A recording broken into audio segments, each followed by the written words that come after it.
Okay, I will excuse everyone but Ms. Driver.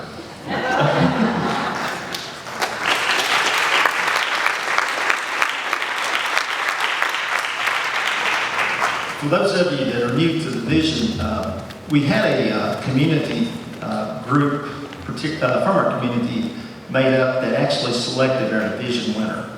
And each of the 4 ladies had to interview with this group of 5, and it was a difficult task. But they did select Ms. Driver as our division teacher of the year. So have another little extra special token of recognition for Ms. Driver.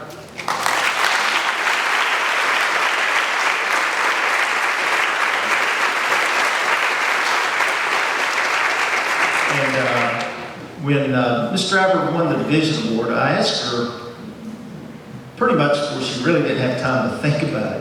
I said, Ms. Driver, I'd love for you to speak at Convocation next year, if you would. Not only did she agree, I think we're in for a treat. So I'll turn it over to Ms. Driver.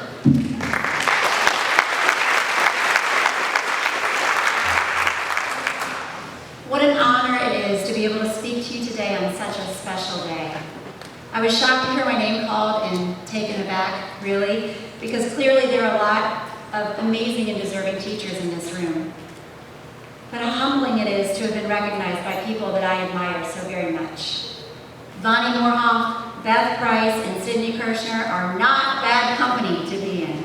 All amazing teachers we are lucky to have in this division.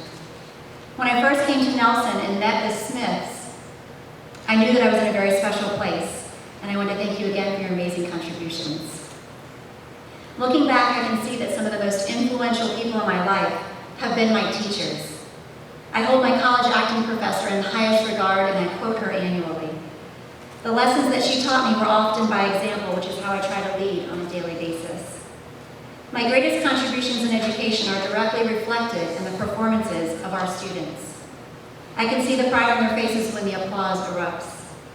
The best gift that we can give all of our students is the confidence that they will carry with them through whatever field they choose to pursue. Only a few will choose to continue with theater after high school, but at some point, everyone will have to communicate in front of a group of people. My mission is to get students comfortable on stage by letting them know that I have no doubt in their ability, and by reminding them that their hard work that they have done in rehearsals needs to be seen by everyone. During my first year teaching in Nelson County, my husband Tim and I took students to a theater conference in Norfolk, Virginia. As we crossed a bridge, I noticed that one student was taking pictures of the Chesapeake Bay and crying softly. When I asked her if she was okay, she said that she'd never seen a body of water larger than Lake Nelson before. It made me realize how important it is to expose these students not only to the dramatic arts, but to other interesting things outside of our small, fantastic community as well. Some of my favorite moments as a teacher occur when our former students come back to visit. Regardless of their occupation, I know that we have been successful when the students that we teach go on to be successful members of our society. It's pretty amazing to see 3 of our former students sitting in this very auditorium as new teachers today, plus a whole lot more actually. If you look, you can find 2 of them in the state championship pictures on the walls. My teaching philosophy has always been to help students find their inner voice and to be comfortable enough to stand in front of you and speak. Over the years, that has not changed. Even in this digital age, having the ability to look someone in the eye and speak with confidence is a skill we can all master. I'm a firm believer that respect and relationships are the heart of good teaching. I adored my high school drama teacher, Carolyn Massey, also a product of Nelson County. She had a gregarious and infectious teaching style that I try to emulate every day. The best teachers that I know are some of my best friends, and they are energetic and genuinely excited to see their students every single day, and they're ready for the school day, no matter what. I try to emulate teachers like you that I admire and take the things that I like about your style and incorporate them into my own. But I'm really thankful that we all have different styles. Walking into Kevin Knight's classroom is going to be a lot different than walking into Mike Finelli's classroom, or my classroom, or your classroom. But how lucky we are to give students the opportunity to learn from different people with different approaches. The only reason I've been successful is because I've been supported by people like you. Working with Megan Cabot, Scott Belcher, and Philip Kirshner feels like a dream team during the musical. When I hear people say that they don't like an administrator or a teacher, I have to wonder, how are we going to be successful if we don't support each other? If we don't demand more of ourselves, how can we ask more of our students? After having children, I had a different appreciation of what I teach. A child is the closest thing to your heart, as I know a lot of you know, and teaching someone's treasure is a huge gift. Having children cast a wonderful light on the importance of generating a trusting relationship with our students, and so that I can understand and I will help them succeed. But before we can teach a child to care to learn, they have to learn that we care. And I know we all work hard each day to create an environment where students can feel that they can perform without criticism. The rewards that I have found in teaching are endless. Over the past 19 years, I've taught more than 1,000 students. But I can still remember those first student spaces that I taught in Grafton High School in Yorktown, Virginia in August of 1996. When I left Grafton 18 years ago, I never thought I would ever love another school. I agonized over how to tell my students that I was leaving. So after our final performance, I called all of the actors into the chorus room behind the stage and I sat them down to say a little something about each student before I told them I was leaving. I didn't have much money, but I wanted to give them all something. So I got a big bucket of plastic army men and plastic dinosaurs and I spray painted them gold so I could give them a little Oscar. But it was a unique award for every child. But there were some children that I didn't know, friends of actors that came in to sit down. But I tried to make up something for all of them so that nobody felt left out. Not too long ago, I was leaving my youngest child at Woodland Early Learning Center right up the road. And neither Eddie nor I were doing well at drop-off time. She would cling to me screaming with tears running down her face. And if that weren't enough, she would go to the window and press her little palms against the glass as I drove away, and I would sob the entire way to the high school, wondering how I was going to pull myself together, as I know so many of us have had to do when we have to leave our children to come and do a job that we love. One afternoon, at pickup, after an especially challenging, emotional morning drop-off, I noticed a small velvet pouch in Emmy's cubby with a note. And the note said, "You barely knew me, but you gave me this so that I didn't feel left out."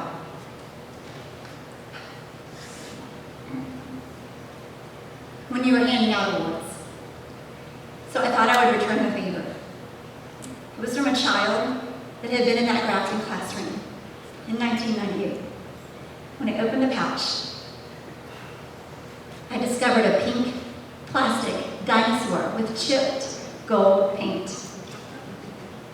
I'm not sure that we know the impact that we have on students every single day and the glorious job that we have, even when it's sometimes really, really ugly. But sometimes there's that one student. When people ask me what I teach, I say, I teach children. Because sometimes when I say I teach drama, you get a, one of those. But we all teach children. That's why I'm so proud to stand before you today. Sometimes as teachers of electives, we feel a little low on the status chart in education. But we all teach, and our common goal is to prepare the children that we are lucky enough to have each year. They come from all walks of life with their own expectations and beliefs, and we have the impossible task of accommodating them all. But writing this has afforded me the opportunity to reflect on my past and makes me want to be so much better in the future. So I thank you for recognizing me. But I express myself best through song.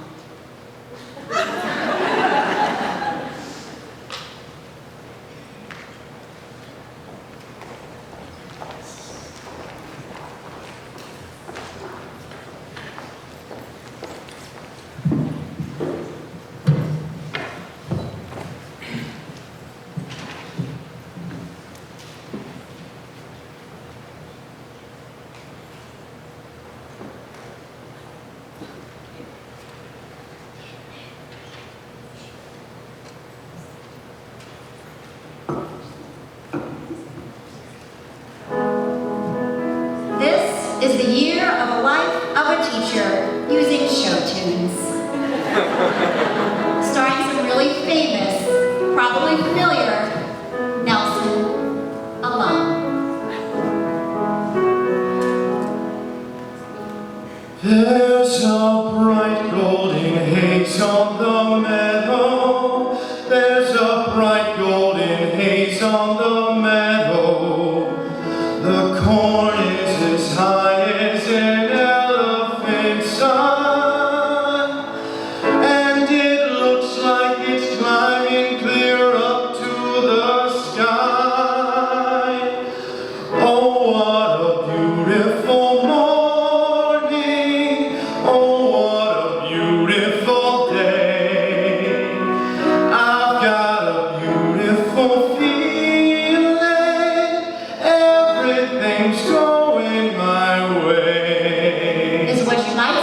do your pre-assessment and they tell you, I'm not that smart.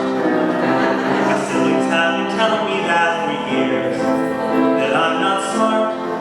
We're schooled at home, they see who's bright, it breaks my heart. I'm not that smart. a student is more interested in their Snapchat, Facebook, Instagram than going to play outside and dress like we never dressed before. This is not the same as when we grew up. In olden days, a glimpse of stocking rose, the dogs don't be joking, but now God knows anything goes. Good authors too, who once knew better words, now only use the letter words, writing prose. Anything goes. We try to fit everything in that you need to do in a normal school day, and you wish that your hours were only 9 to 5.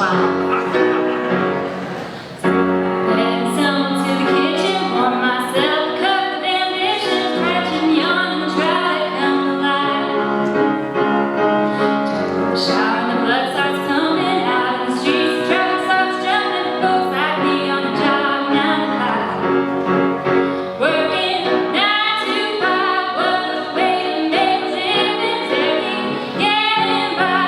All this talking that don't give it, they just use your mind and don't give you any credit. It's enough to drive you crazy if you let it.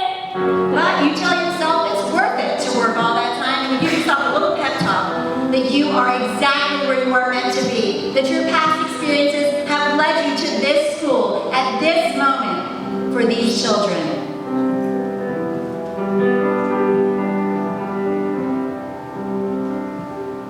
There's a road we've been traveling, lost so many on the way, but the riches will be plenty, worth the price we've had to pay.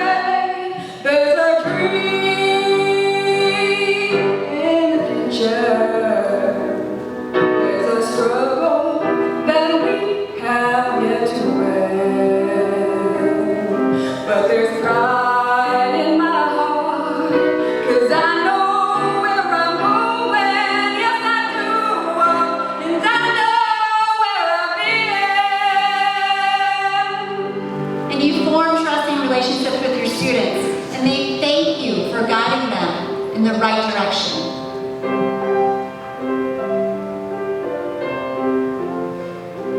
Think well maybe we'll never meet again in this lifetime. So let me say before we part, so much of me is made of what I learned. You can be with me like a handprint on my heart, and now whatever way our stories end, have my friend, like a ship blown from its mooring by the wind of the sea, like a sea driven by a skybird in a distant world. Who can say if I've changed for the better? Because I knew you, I have been changed for good. And just when you found your rhythm and you have all these great relationships, they leave you. Phantom faces at the window, phantom shadows on the floor, empty chairs at empty tables, where my friends will meet no more. Oh, my friends, don't ask me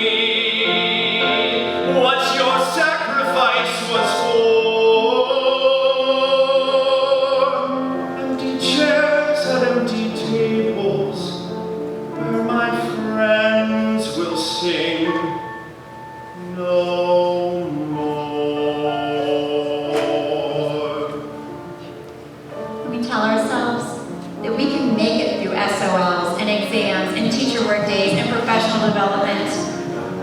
This is our time. This is our time to collaborate. This is our time to shine. This is